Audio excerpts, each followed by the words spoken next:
John Keats ആരായിരുന്നു എന്നറിയാമോ? അദ്ദേഹം 19-ാം നൂറ്റാണ്ടിലെ വളരെ പ്രശസ്തനായ ഒരു ഇംഗ്ലീഷ് കവിയായിരുന്നു.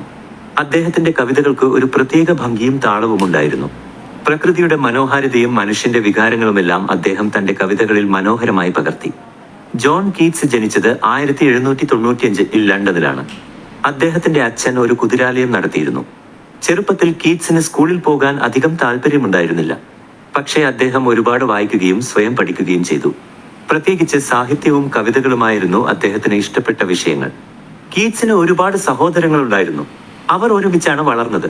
ചെറുപ്പത്തിൽ തന്നെ കീറ്റ്സിന് ഒരുപാട് ദുഃഖങ്ങൾ സഹിക്കേണ്ടി വന്നു. അദ്ദേഹത്തിന്റെ അച്ഛൻ ചെറുപ്പത്തിൽ മരിച്ചുപോയി. പിന്നീട് അദ്ദേഹത്തിന്റെ അമ്മയും രോഗം ബാധിച്ച് മരിച്ചു.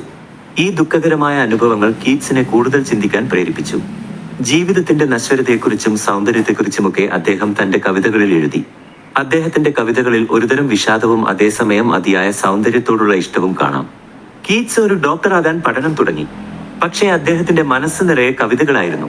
അധികം വൈകാതെ അദ്ദേഹം വൈദ്യശാസ്ത്രം ഉപേക്ഷിച്ച് മുഴുവൻ സമയവും കവിത എഴുതാൻ തീരുമാനിച്ചു. അദ്ദേഹം തന്റെ കവിതകളിലൂടെ പ്രകൃതിയുടെ മനോഹാരിതയെ വർണ്ണിച്ചു. പൂക്കളുടെ ഭംഗി, പക്ഷികളുടെ പാട്ട്, വനങ്ങളുടെ നിശബ്ദത എന്നിവയെല്ലാം അദ്ദേഹത്തിന്റെ വാക്കുകളിൽ ജീവസുറ്റതായി. Ode to a nightingale, ode on a Grecian urn തുടങ്ങിയ അദ്ദേഹത്തിന്റെ കവിതകൾ വളരെ പ്രശസ്തമാണ്. ഓഡ് ടു എ നൈറ്റിംഗേൽ എന്ന കവിതയിൽ ഒരു കുയിലിന്റെ പാട്ട് കേട്ട് അതിന്റെ മനോഹരമായ ലോകത്തേക്ക് പോകാൻ ആഗ്രഹിക്കുന്ന ഒരു കവിയുടെ വികാരങ്ങളാണ് പറയുന്നത്. ജീവിതത്തിലെ ദുഃഖങ്ങളിൽ നിന്നും വേദനകളിൽ നിന്നും ഒളിച്ചോടാൻ കവി ആഗ്രഹിക്കുന്നു.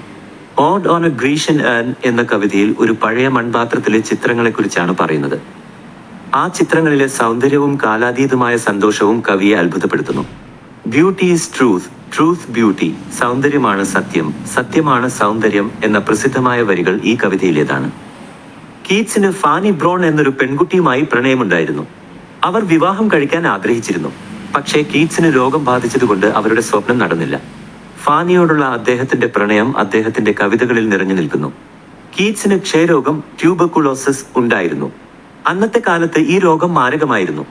അദ്ദേഹത്തിന്റെ ആരോഗ്യം വളരെ പെട്ടെന്ന് മോശമായി. തന്റെ കവിതകൾക്ക് വേണ്ടത്ര അംഗീകാരം ലഭിക്കാത്തതിലുള്ള ദുഃഖവും അദ്ദേഹത്തിനുണ്ടായിരുന്നു. അദ്ദേഹം തന്റെ അവസാന നാളുകൾ ഇറ്റലിയിൽ കഴിച്ചുകൂട്ടി. നല്ല കാലാവസ്ഥ അദ്ദേഹത്തിന് അല്പം ആശ്വാസം നൽകുമെന്ന് കരുതിയാണ് അദ്ദേഹം അവിടെ പോയത്. പക്ഷേ അദ്ദേഹത്തിന്റെ രോഗം കൂടുതൽ ഗുരുതരമായി. 1821 വെറും 25 വയസ്സുള്ളപ്പോൾ ജോൺ കീറ്റ്സ് ഈ ലോകത്തോട് വിട പറഞ്ഞു.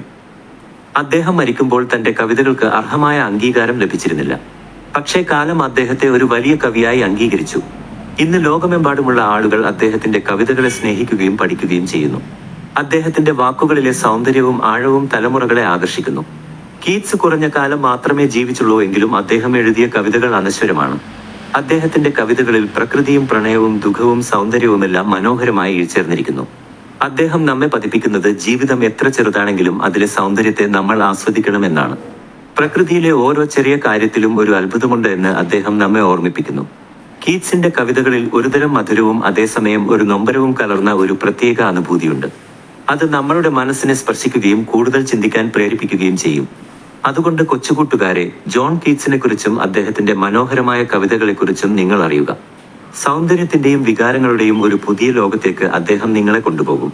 അദ്ദേഹത്തിന്റെ വാക്കുകൾ നിങ്ങളുടെ ഹൃദയത്തിൽ ഒരു മധുരമായ ഓർമ്മയായി എന്നും നിലനിൽക്കും.